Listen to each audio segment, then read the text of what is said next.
नमस्कार, मेरा नाम है दिव्यांश और आप देख रहे हैं लल्लन टॉप अड्डा विद डॉक्टर्स। कोविड केयर के अंतर्गत दी लल्लन टॉप की खास पेशकश लल्लन टॉप अड्डा विद डॉक्टर्स में हम देश विदेश के तमाम हेल्थ एक्सपर्ट से बात करते हैं। कोरोना के अराउंड जो मिस इन्फॉर्मेशन फैली हुई है उसको टैकल करने की कोशिश करते हैं और आपकी जो तमाम क्वेरीज हम तक आई हैं उनके सही जवाब आप तक पहुंचाने की भी कोशिश करते हैं। आज के स्पेशल एपिसोड में हमारे साथ हैं डॉक्टर जीनत अहमद, जो एमडी हैं, एमबीबीएस हैं और फिजिशियन एंड डायबिटोलॉजिस्ट भी हैं। विश्वास क्लिनिक नोएडा से हमें अभी ज्वाइन किया है डॉक्टर जीनत अहमद ने। और आपको स्क्रीन पर जो दिख रही हैं डॉक्टर आशा शर्मा, वो ऑब्स्टेट्रिशियन और गायनेकोलॉजिस्ट है। दिल्ली से डॉक्टर आशा ने हमें ज्वाइन किया है।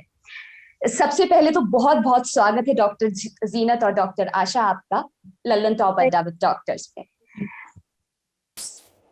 कोविड का जो ये भयानक काल चल रहा है उसमें हम सबसे पूछ रहे हैं खैर खबर उनकी कैसी है, लेकिन जो सबका ख्याल रखने वाले हैं, जो हमारे डॉक्टर्स हैं, जो अपनी सेवाएं लगातार दे रहे हैं, मुझे लगता है कि उनसे पूछा जाना भी बेहद जरूरी है। तो मैं सबसे पहले इसी से शुरुआत करूंगी कि आप कैसे हैं, कैसे डील कर रहे हैं सिचुएशन से, और क्या ऑब्जर्वेशन रही आप दोनों की इस पूरी सिचुएशन के अराउंड। डॉक्टर जीनत, आपसे शुरुआत करेंगे।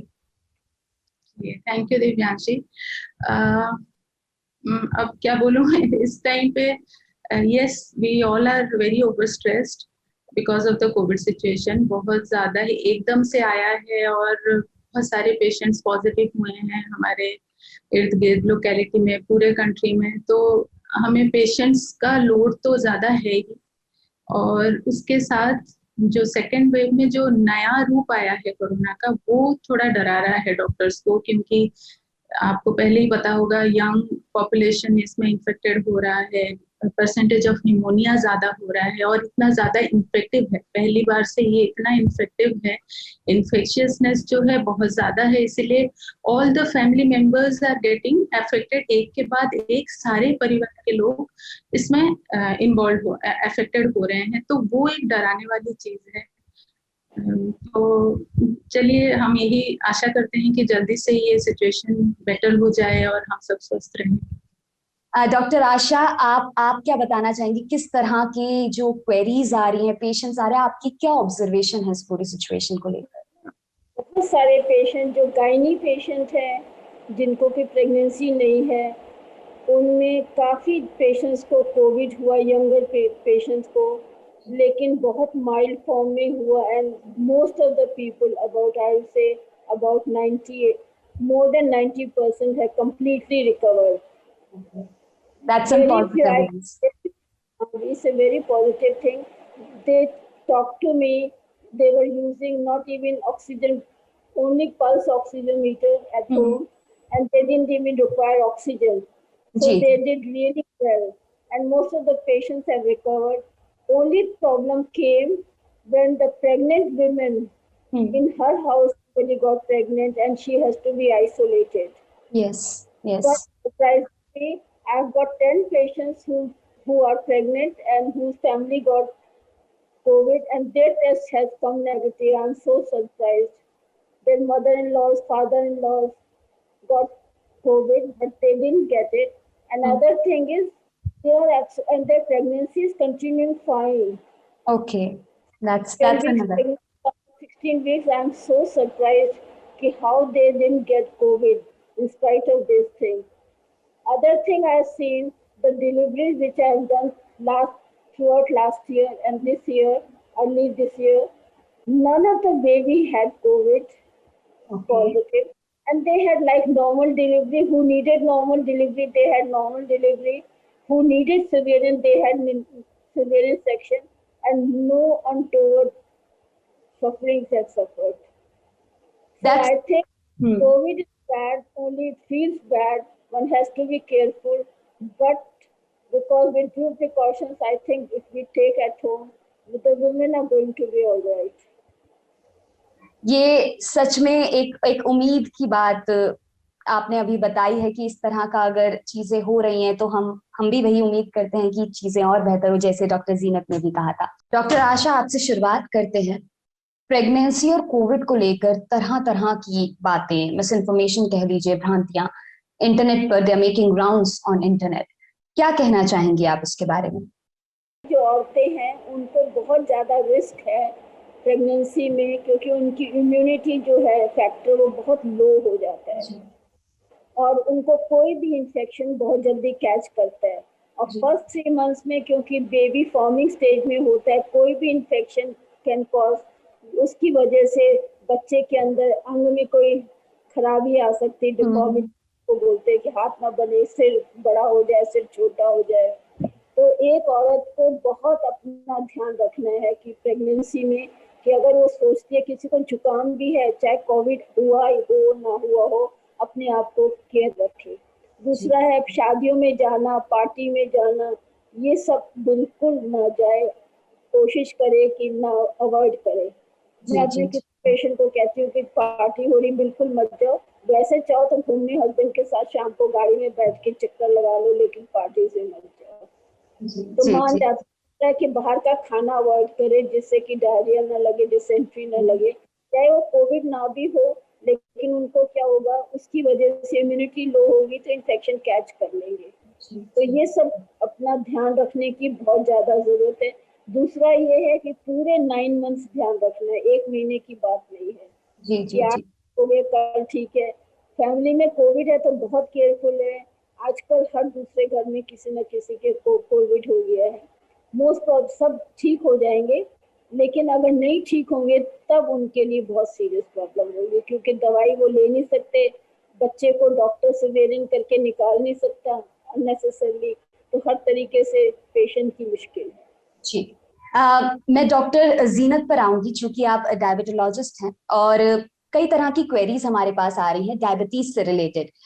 तो डॉक्टर जीनत, आप बताना चाहेंगी कि किस तरीके से जो डायबिटिक पेशेंट्स हैं वो अपना खास ख्याल रखें ताकि कोरोना इन्फेक्शन, क्योंकि ऑब्वियसली अगर आप किसी कोमोर्बिडिटी से पीड़ित हैं, हमने फर्स्ट वेव में भी सुना, जितना हमने सुना कि वो ज्यादा रिस्क पर होते हैं, आप इस पर क्या कहना चाहेंगी, क्या बताना चाहेंगी हमारे दर्शकों को? ये बिल्कुल सच बात है और ये प्रूवन है कि डायबिटीज कुछ रिस्क फैक्टर्स हैं जिसमें कोरोना के कॉम्प्लिकेशंस ज्यादा होते हैं।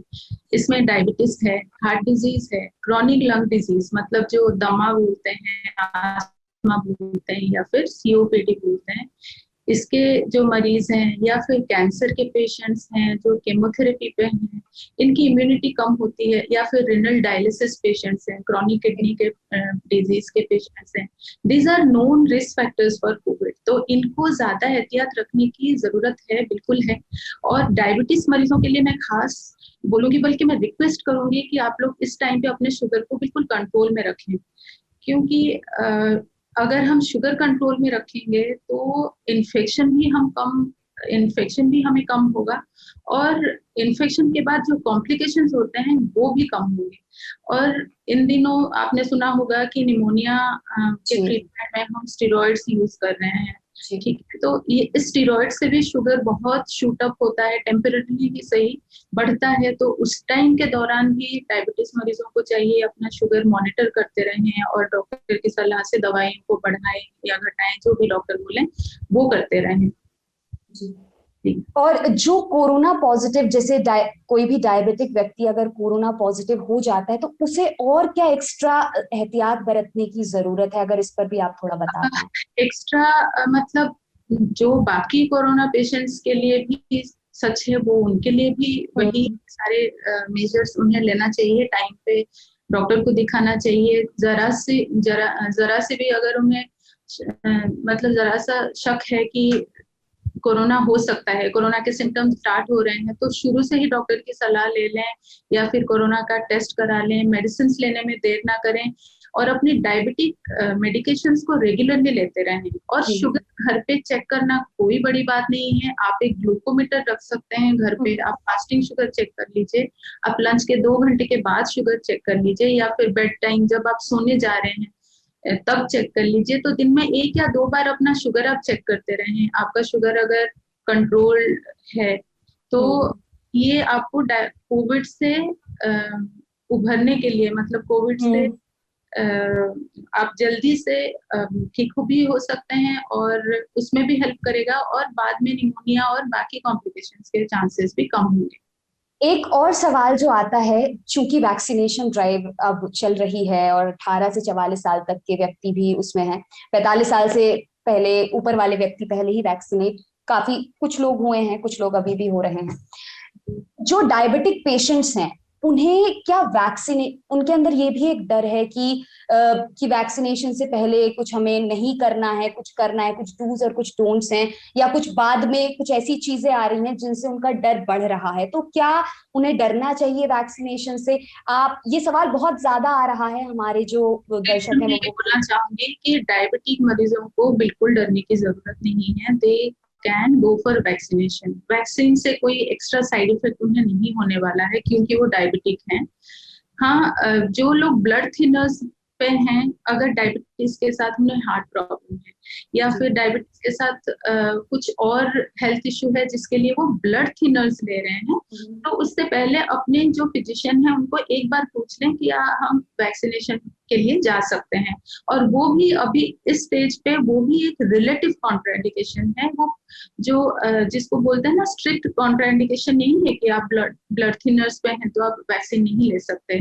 थोड़े दिन के लिए आपको बंद करना पड़ सकता है या फिर डॉक्टर आपको बोल सकते हैं कि क्या करना है, पर वैक्सीन तो लेना चाहिए। डायबिटीज है तो बिल्कुल वैक्सीन लीजिए और बिना डर के लीजिए, बल्कि आपको ज्यादा लेना चाहिए। सबसे पहले जाके आपको लाइन में अपना नाम कराना चाहिए। जी, ये तो वैक्सीन के जो जो साइड इफेक्ट्स हैं, साइड इफेक्ट्स भी कहने या फिर एक नॉर्मल कॉन्सिक्वेंसेस हैं, क्योंकि सभी वैक्सीन अगर हम लेते हैं, लेकिन ये बहुत लोग बहुत बहुत चर्चा में था कि पीरियड्स के दौरान नहीं लेना चाहिए, लेकिन उसके बाद इसको क्लैरिफाई भी किया गया। तो मैं आपसे पूछना चाहती हूँ कि हाँ, कोई खतरा नहीं है वैक्सीन लेने से क्या? वैक्सीन की वजह से कोई खतरा नहीं है, सिर्फ ये है कि कमजोरी होती है ऑलरेडी, उसको बाहर जाके कुछ नया चीज नहीं ट्राई करनी है वैक्सीन के। लग रहा है एक पॉइंट मुझे और बोलना था जो मैंने मेंशन नहीं किया। डायबिटिक पेशेंट्स जब वैक्सीन लेने जाएं, इस बात का ध्यान रखें कि उस टाइम पे उनका शुगर कंट्रोल में। अगर अनकंट्रोल्ड डायबिटीज है जब आप वैक्सीन ले रहे हैं, तो वो वैक्सीन रिलेटेड थोड़े से जो साइड इफेक्ट्स हैं, हो सकता है उनका जो परसेंटेज है थोड़ा बढ़ सकता है, बट अगर शुगर स्ट्रिक्टली कंट्रोल पे है एंड वो मेडिसिन ले रहे हैं रेगुलरली, तो वैक्सीनेशन से डरने की बिल्कुल जरूरत नहीं। जी, डॉक्टर जीनत, आपसे ही अगला सवाल कि किडनी डायलिसिस पर भी बहुत लोग हैं, लेकिन वो डर रहे हैं कि अस्पतालों में इस वक्त सेफ नहीं है जाना। तो जो किडनी डायलिसिस पर हैं इस टाइम, किडनी की बीमारियों के लिए डायलिसिस पर हैं, तो उनके लिए आप क्या बताना चाहेंगी कि वो कंटिन्यू कर सकते या फिर कैसे करें आगे का प्रोसीजर? डायलिसिस पे तो उन्हें रहना ही है, डायलिसिस के लिए वो जरूर जाएं। और डायलिसिस यूजुअली हॉस्पिटल्स में ही ये ध्यान रखा जाता है कि वो नॉन कोविड जोन में डायलिसिस हो रही है और वहाँ पे सेफ्टी मेजर्स ठीक से लिया जा रहा है। तो यूजुअली ये डायलिसिस यूनिट में पहले ही ध्यान रखा जाता है कि पेशेंट्स को कोविड इन्फेक्शन बाकी चीजों से, बाकी लोगों से ना आए। तो अगर आप क्रॉनिक किडनी डिजीज के पेशेंट हैं और आप डायलिसिस पे हैं, तो डरने की जरूरत नहीं है, आप डायलिसिस करते रहिए।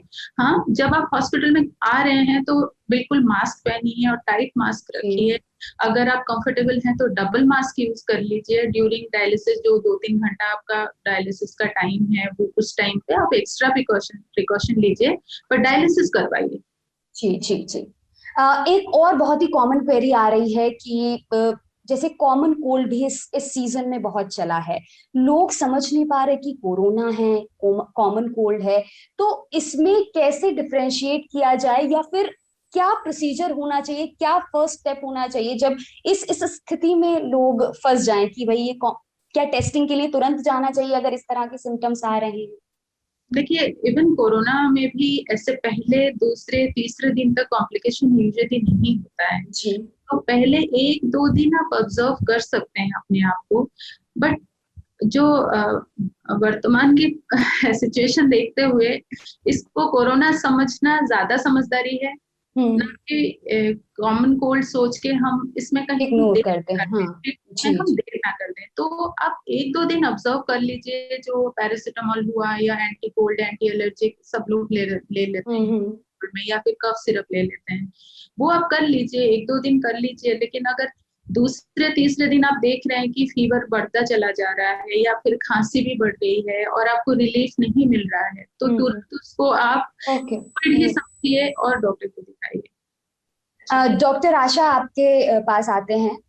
प्रेगनेंसी की हम बात कर रहे थे अभी, एक और बहुत ही कॉमन क्वेश्चन लोगों के दिमाग में है और ये समस्या सॉल्व ही नहीं हो रही, हम लगातार इस तरह की क्वेरीज रिसीव करें।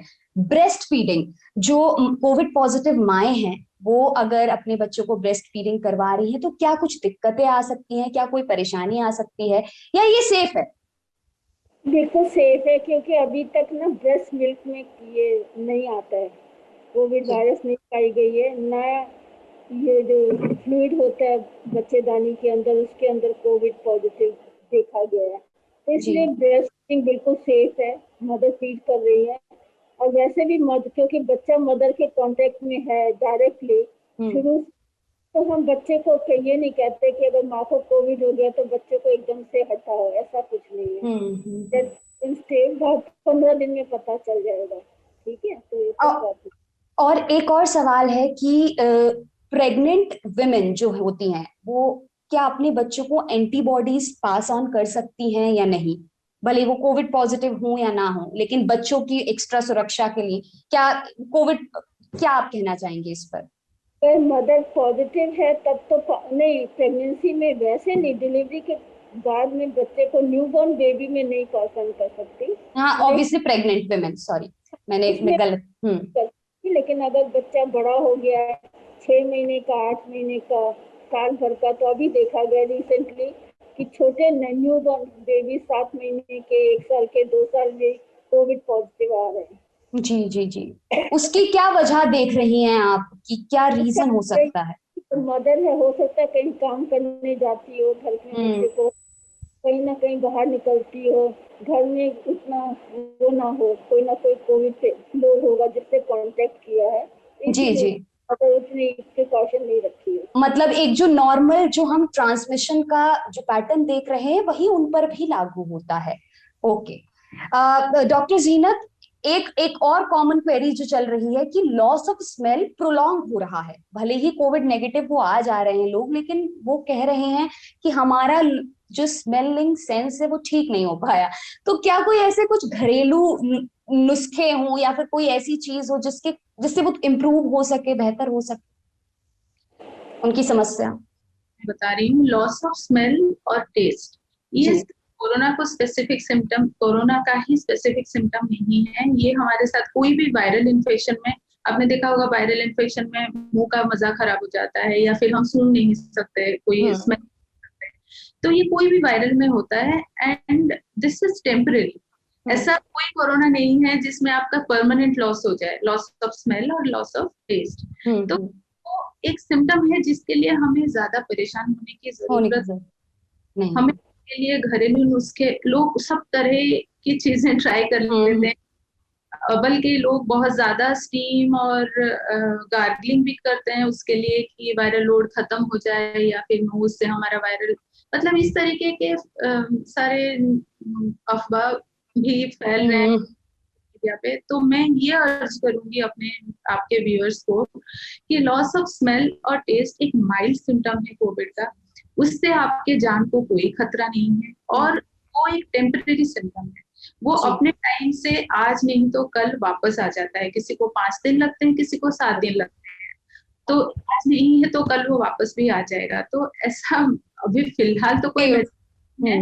अगर ब्लॉक नोज है, कभी कभार इसमें क्या होता है कि ब्लॉक नोज की वजह से आपका ये जो सेंस ऑफ स्मेल थोड़ा लेट से आता है, तो एक नेजल स्प्रे आप यूज कर सकते हैं, सलाइन नेजल स्प्रे बहुत तरीके के आते हैं, तो आप काउंटर से भी ले सकते हैं, जिसको सलाइन नेजल स्प्रे बोलते हैं, तो वो आप यूज कर सकते हैं। एक और सवाल कि जो लोग कोरोना से रिकवर हो गए हैं वो कह रहे हैं कि हमारे अंदर तो जी एंटीबॉडीज बन गई हैं, हमें वैक्सीनेशन कितने दिन में करवाना चाहिए, इन्फेक्शन से रिकवरी में और वैक्सीनेशन में कितना गैप होना चाहिए, कोई आइडियल सिचुएशन है या फिर ये मात्र एक एक एक भ्रम है लोगों के मन में? देखिए, इन्फेक्शन के वजह से एंटीबॉडीज बनते तो हैं हमारे बॉडी में, इसमें कोई दोहराए नहीं है, पर वो एक फिक्स नहीं है कि कितना लेवल ऑफ एंटीबॉडीज आपके बॉडी में बन जाते हैं और उसके बाद आप कोरोना से क्या बोलते हैं, सेफ हैं और आपको कोरोना हो नहीं सकता। ये अभी तक कोई स्टडी में प्रूव नहीं किया गया है कि हाँ, इन्फेक्शन के बाद आपको सेकेंड टाइम कोरोना इन्फेक्शन नहीं हो सकता है। यस, यूजुअली हम ये देखते हैं कि किसी को कोरोना हो चुका है तो सेकेंड टाइम अगर भी कोरोना होता है तो उसको माइल्ड होता है, क्योंकि उसके बॉडी में ऑलरेडी एंटीबॉडीज फॉर्म हो गए हैं। तो कोरोना हो गया है चाहे आपको, बट फिर भी आपको वैक्सीन लेना चाहिए और सिम्टम्स खत्म होने के बाद आप 2 हफ्ते छोड़ दीजिए। 2 हफ्ते छोड़ने के बाद आप जा करके अपना वैक्सीनेशन करा लें।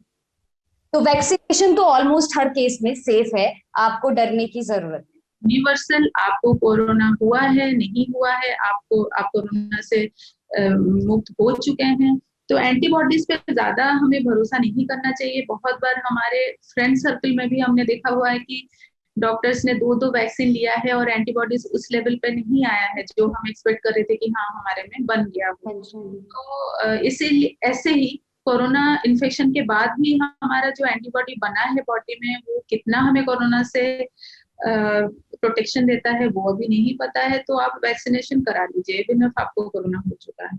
जी, डॉक्टर आशा, आपसे पूछना चाहेंगे, ये भी एक मिस इन्फॉर्मेशन के तौर पर बहुत बात आ रही है कि इनफर्टिलिटी हो जाती है महिलाओं में और मिसकैरेज की भी समस्या आ रही है जो वैक्सीन लेने से हो रही है, ऐसा, इस पर क्या कहना चाहें? नहीं है, बिल्कुल। मैंने कहा ना कि जितने पेशेंट थे जो मैं नहीं चाहती थी प्रेगनेंसी ट्राई करे, इतने इनफर्टिलिटी के लिए आते हैं, दे ऑल बिकम, सारे लोग जो चाहते थे, जो हो सकते थे, सब प्रेग्नेंट हो गए और उनकी प्रेगनेंसी बिल्कुल ठीक ठाक चल रही है जी। तो कोरोना की वजह से मुझे नहीं पता कि अबॉर्शन हुआ, अगर कोरोना नहीं भी होता तो वो उनको अबॉर्शन जैसे नेचुरल वे में जो परसेंटेज है इंक्रीज नहीं हुई है कुछ, ऐसे इंक्रीज हो रही है, ऐसा कुछ नहीं है। ऑल राइट, डॉक्टर जीनत, लोगों ने पल्स ऑक्सीमीटर्स ले लिए हैं घर पर, लेकिन अभी जरा सी ड्रॉप आ जाता है, घबराहट हो जाती है कि, तो एक कोई प्रॉपर अगर आप गाइडलाइंस बता सके कि उसको कैसे देखना है, कि कैसे आप घबराएं ना, लोग पैनिक ना हो कि जरा सा ड्रॉप आ गया तो हम एकदम से परेशान हो कि हमें कोरोना हो गया, दिक्कत हो गया, सिवियरिटी ज्यादा बढ़ गई, उस पर क्या कहना चाहेंगे? आपने बिल्कुल ही सच बोला है। बहुत बार हम ऐसे पैनिक कॉल्स हमें पेशेंट से आता है कि डॉक्टर साहब हमारा 87 आ गया या फिर 92 आ गया, और जब हम फोन उनको कॉल बैक करते हैं, नहीं अभी तो 98 दिखा रहा है, तो ये हो जाता है। तो ऑक्सीमीटर लगाने का ये तरीका है कि आप उसको लगाइए अपने इंडेक्स फिंगर में और थोड़ा सा इसको छोड़ दीजिए, कुछ सेकंड्स के लिए उसको छोड़ दीजिए, एकदम से ना हटाइए, या फिर जो फर्स्ट रीडिंग दिखा रहा है उसको भी आप मतलब उसी रीडिंग को मान के मत चलिए कि ये सही। सेफ ऑक्सीजन लेवल होता है 94 95 तक। हम बोलेंगे कि अगर घर पे कोई ट्रीटमेंट ले रहा है इवन 94 तक पैनिक करने की जरूरत नहीं है। अगर 94 से कम आ रहा है और वो कंसिस्टेंटली कम आ रहा है, मतलब अभी भी आया और 2 घंटे के बाद आप चेक कर रहे हैं फिर भी 94 से कम आ रहा है और 6 घंटे के बाद भी कम आया, तो आप ये समझ सकते हैं कि ये आपका कंसिस्टेंटली ड्रॉप कर रहा है, फिर हाँ ये एक अलार्मिंग सिचुएशन हो सकता है। बट अगर अभी हमने 96 देखा है, 98 देखा है और फिर कम हो गया, 92 हो गया और फिर से 98 ऑक्सीजन आ रहा है, इसका मतलब तो हमारे देखने में कोई प्रॉब्लम हुई है। और एक कॉमन ऑब्जर्वेशन मेरा है, इनफैक्ट में हमारे सारे कोलीग्स की है, कि जब पीक ऑफ फीवर होता है, जब पेशेंट को 102 103 बुखार है, तब आप ऑक्सीमीटर में चेक करेंगे तो थोड़ा कम दिखाएगा उस टाइम पे। तो यूजुअली जब फीवर नहीं है और आप सेटल्ड हैं, या तो बैठे हुए हैं या लेटे हुए हैं, आप ऑक्सीमीटर में देखिए और आराम से देखिए। जी, अगला जो सवाल है आप दोनों से ही है कि डॉक्टर आशा आपसे शुरुआत करेंगे।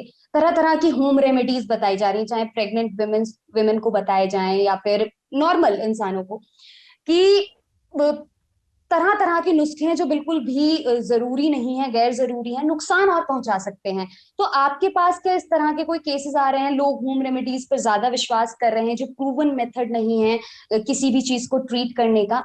क्या कहना चाहेंगे इस पर? पेशेंट्स ना, ये जैसे इसमें डॉक्टर साहब ने बताया था कि ना बहुत ज्यादा घरेलू बहुत ज्यादा इस्तेमाल कर रहे हैं, अपने हर थोड़ी देर के बाद स्टीम ले रहे हैं, 5-6 बार गार्गल्स कर रहे हैं, और सब हर वक्त पानी पी रहे हैं, लौंग भी डाल रहे हैं, दालचीनी भी डाल रहे हैं उसमें, सब मिक्स हो जा रहा है। ज्यादा काढ़े बना बना के पी रहे हैं कि ना उसके बाद क्या होता है, इनको गैस्ट्राइटिस होती है। कोई कहता है कि मेरा दिल घबरा रहा है, मैंने कहा क्या खाया पिया था, हमने सुबह से ये 4 बार ये करा। फिर मैं इनको कहती हूँ बेटे कि इतना करने की जरूरत नहीं है, नॉर्मल चाय में थोड़ा सा कभी दालचीनी डाल लो, कभी सौंफ डाल लो, कभी ये कर दो, 4-4 वो बना बना के काढ़े बना के मत पियो प्लीज। ओवर ओवर ओवर हो जा रहा है, वही अति तो हर चीज की बुरी है जी। पता नहीं क्यों कर रहे हैं, 3-3 4-4 बार करते हैं और मानते हैं इतने ज्यादा। जो आजकल व्हाट्सएप में लोगों को भेज रहे हैं ना, ये करो वो करो, कर करके उससे क्या नुकसान कई पेशेंट्स को ज्यादा हो रहा है, और बिना बात के हमें कॉल करते रहते हैं, स्पेशली जो प्रेग्नेंट वुमेन है ना, प्रेग्नेंट सब गड़बड़ शगड़ कीजिएगा। तो अब तो उनको मैं ये कहती हूँ कि सिंपल खाना खाओ, दाल रोटी सब्जी, थोड़ी लौंग डाल दो, 2 लौंग, उससे ज्यादा मत करो अपने खाने में। वही है, क्योंकि जिस जिस चीज को हम टैकल करने की कोशिश कर रहे हैं इस पूरे शो के माध्यम से, वही है कि कोरोना के अराउंड मिस इन्फॉर्मेशन बहुत है। तो वही हम इसीलिए एक्सपर्ट से बात करें ताकि इन सब चीजों पर थोड़ी क्लैरिटी हो पाए। डॉक्टर जीनत, आपसे भी यही सवाल कि आपके अराउंड किस तरह के केसेस आ रहे हैं ये जो होम रेमेडीज से रिलेटेड हैं, और क्या कहना चाहेंगे इस पर? मैं आपको बोल रही हूँ कि 2 तरह के प्रॉब्लम्स हैं इनके साथ।